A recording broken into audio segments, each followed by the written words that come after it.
아이들이 출생을 한 다음에 1년 되고 나면 돌잔치를 합니다. 우리 민족의 풍습에 따라 돌잔치를 할 때에 돌잡이를 합니다. 아이한테 예쁜 옷을 입혀놓고 앞에다가 여러 가지 물건들을 갖다 놓습니다. 뭐 주산, 돈, 필, 뭐 여러 가지를 갖다 놓습니다.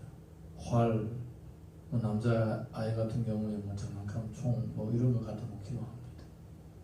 그런데 대부분의 아이들은 돈을 잡지 않습니다. 저는 아이들이 돌잔치를 많이 참석해봤고 또 우리 아이 돌잔치도 해봤는데 돈을 잡지 않습니다. 우리 아이는 피를 잡았든지 뭘 잡았든지 어쨌든 다른 거 잡았습니다. 그런 거 보면서 아이들은 돈에 관심이 없습니다. 돈 자체를 모르죠.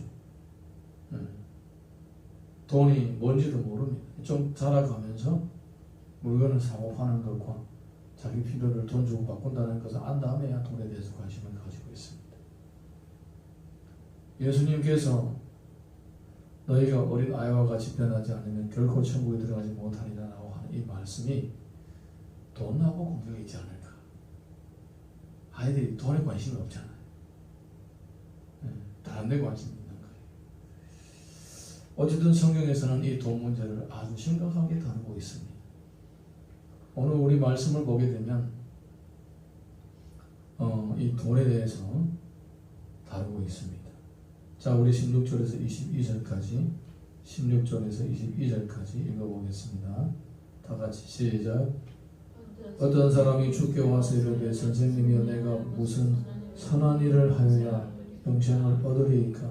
예수께서 이르시되 어찌하여 선한 일을 내게 묻느냐? 선한 일은 오직 한 분이시니라.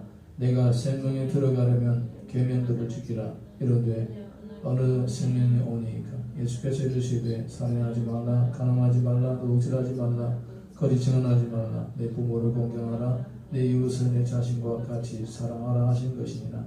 그 청년이 이르되 이 모든 것을 내가 지켰사온데 아직도 무엇이 부족하니까? 예수께서 이르시되 내가 온전하고자 할진대 가서 내 소유를 팔아 가난한 자들에게 주라. 그리하면 하늘에서 보화가 내게 있으리라. 그리고 와서 나를 따르라 하시니 그 청년이 재물이 많음으로 이 말씀을 듣고 근심하며 가니라. 아멘. 어느 날에 부자 청년이 와서 예수님께 영생의 길을 가르쳐 달라고 했습니다.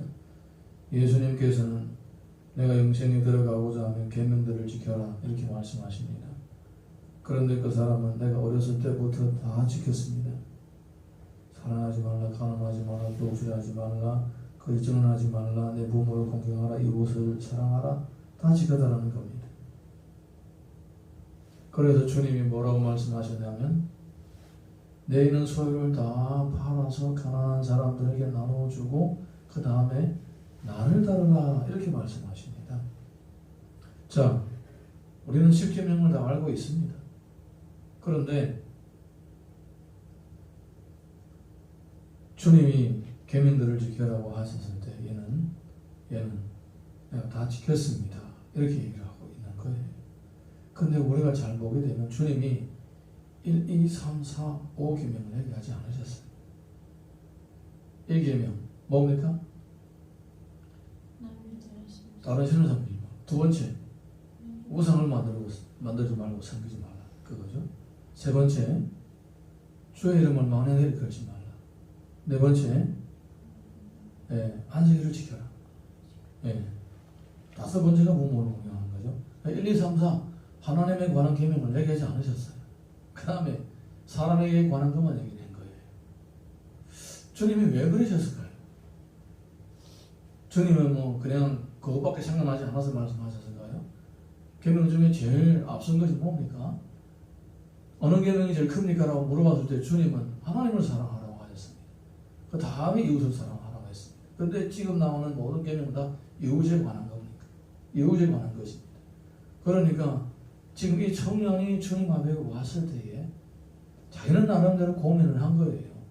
나는 이만큼 했으면 너무너무 잘했는데 계명을 다 지키고 있잖아. 부모를 존경하고 했는데 나는 왜 영생의 기쁨이 없을까라고 생각을 하는 거예요. 그래서 주님이 딱 힌트를 줍니다. 너는 지금 이웃을 사랑하는 사람에 대한 것만 지금 잘하고 있다. 사람에 대한 것만 잘하고 있다는 걸 보여주는 거예요. 그래서 주님이 말씀하잖아요. 내 재물을 다 팔아서 그리고 가난한 사람들에게 나눠주고 그리고 나를 따르라고 하시는 거예요. 이 마음은 무슨 마음입니까? 하나님의 마음인 거예요. 하나님의 마음. 하나님은 가난한 자를 긍휼히 여기시고 가난한 자들을 기억하신다고 했습니다. 그리고 너희들이 가난한 자를 기억하라. 내가 갚아준다. 이렇게 말씀하셨습니다. 가난한 자들에게 나눠주는 것은 하나님께 구워주는 거라. 그렇게 말씀하기까지 하십니다. 그러니까 지금 이 청년은 사람에게는 잘해주는데 보이지 않는 하나님한테는 어떻게 될지 모르는 거예요. 그래서 예수님께서는 보여진 이 땅에 육신으로 오신 성육신하신 주님, 이 주님을 따르고 섬기라고 말씀하시는 거예요. 하나님을 먼저 섬기라고 말씀하고 계시는 거예요. 결국은 이 사람은 재물이 많음으로써 그 많은 재물을 가난한 사람들에게 다 나눠줄 수가 없어서 근심하여서 갔다고 했습니다. 자, 이 사람이 지금까지 영생에 대해서 계속 고민하고 사모했습니다. 그런데 예수님은 네 재물을 다 팔아서 가난한 사람들에게 주고 나를 따르라. 그래야 영생을 얻는다라고 말씀하셨습니다. 자, 영생을 막 얻으려고 갈망했습니다. 그래요. 야, 내 그 가난한 사람들에게 다 팔아서 다 나눠주고 나를 따라고 하니까 근심하면서 갔어요. 그러면 무슨 얘기입니까?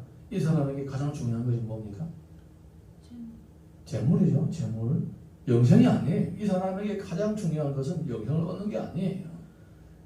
내가 모든 것보다도 영생이 가장 사모한다면 이미 가지고 있는 재물을 영생을 다 내려놓고 영생을 찾았을 거예요. 실제로 그렇습니다. 유명한 사람들 보게 되면 가끔 있다가 부자들이 있습니다. 이런 부자들 가운데서 주님을 위하여 모든 재물을 다 내려놓고 깃털털이 가져가지고 주를 따르는 그런 사람들도 있었습니다.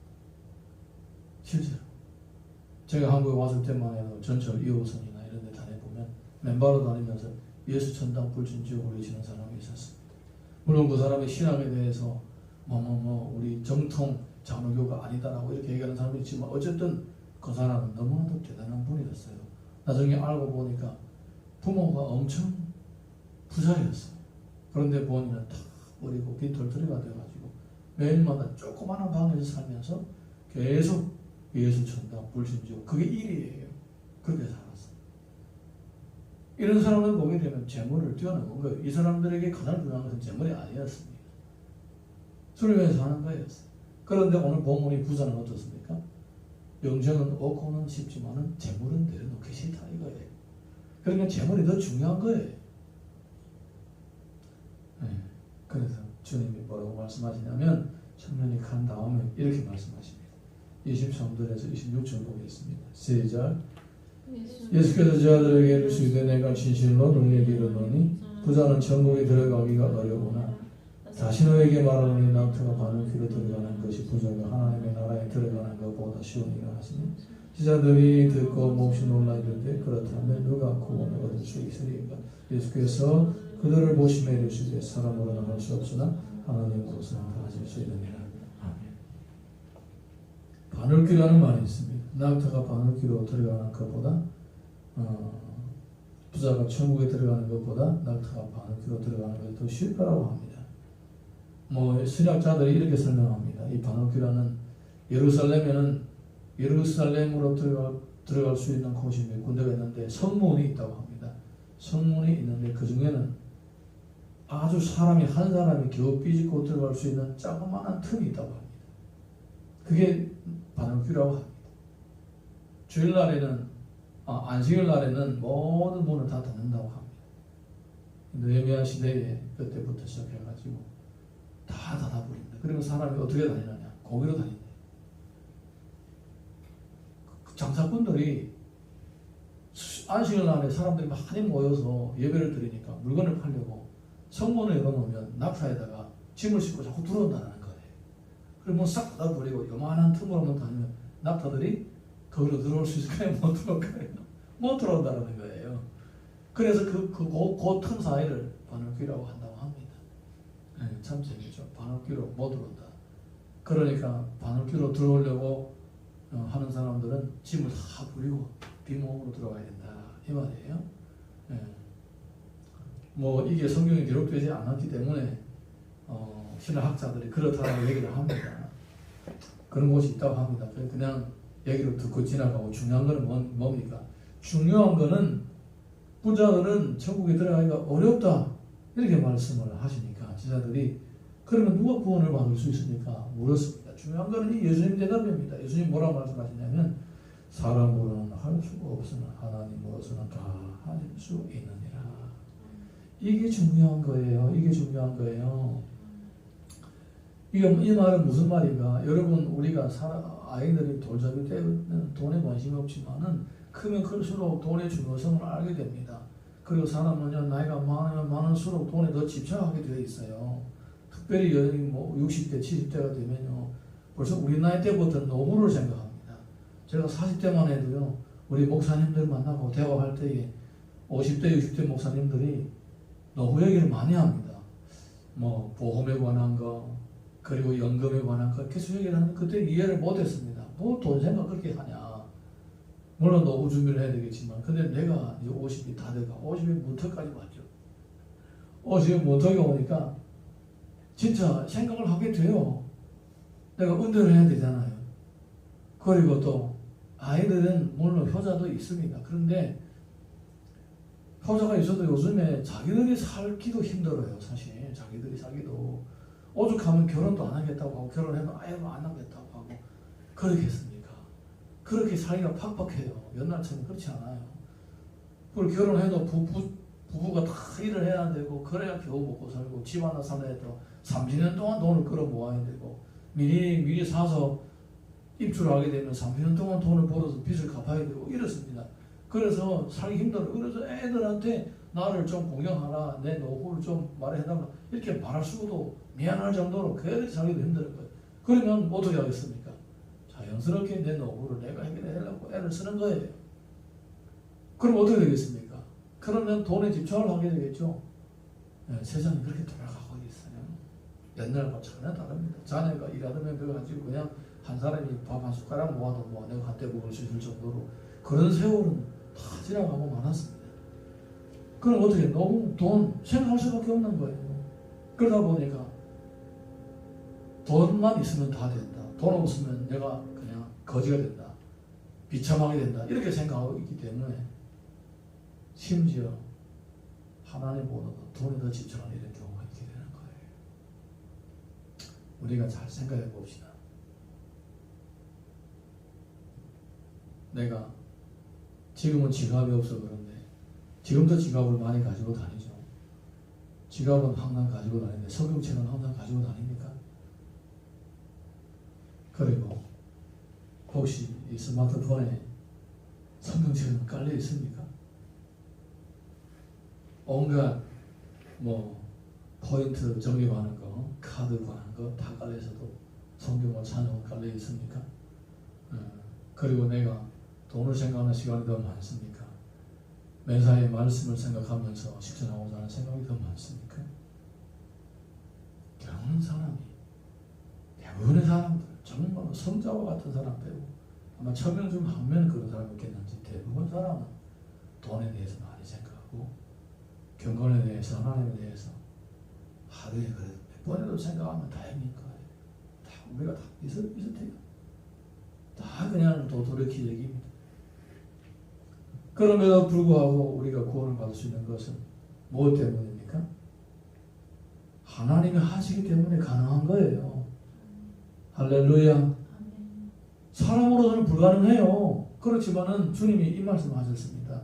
사람으로는 할 수 없으나 하나님으로는 다 하실 수 있는 이 말인즉 은혜라는 겁니다. 구원받는 것도 하나님이 하셨기 때문에 그 은혜를 구원받는 것이고 이 땅에서 살아가는 것도 은혜로 사는 거예요. 이것뿐이에요. 내 능력으로, 내 힘으로, 내가 잘해서 구원받는 것이 아니고 은혜라는 걸 보여주는 거예요. 그 부자 청년도 마찬가지입니다. 자기 행위로 구원을 받으려고 하니까 내가 뭘 해야 영생을 체험하려고 있는가, 이거를 생각하고 있으니까 답이 없는 거예요. 그래서 설령 답이 있어도 못한 거예요. 못하는 게, 인간으로는 할 수 없는 거예요. 답이 있어도 못하는 게 인간이에요. 답이 있어도. 그래서 주님이 하셔야 되는 거예요. 할렐루야.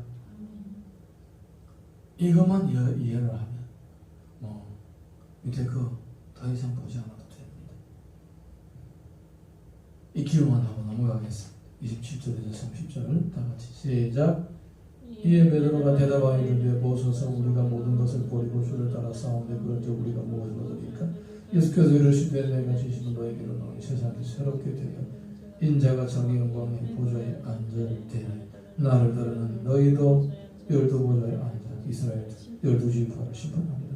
또 내 이름을 위하여 집이나 형제나 자매나 부모나 자식이나 전토를 벌인 자마다 여러 배를 받고 또 영생을 상속하리라. 그러나 먼저 된 자로서 나중되고 나중된 자로서 먼저 된 자가 많으니라. 영생은 내 힘으로 얻을 수 있는 것이 아닙니다. 설령 내 힘으로 얻을 수 있는 그 답을 내가 알고 있을지라도 인간은 얻을 수 없는 존재예요. 죄성에 젖어들고 자기중심이기 때문에 할 수 없습니다. 오직 하나님 하셔야 되는 거예요. 주님이 하심으로 그 은혜 가운데서 영생을 받고 누릴 수 있기를 예수님의 이름으로 축원합니다.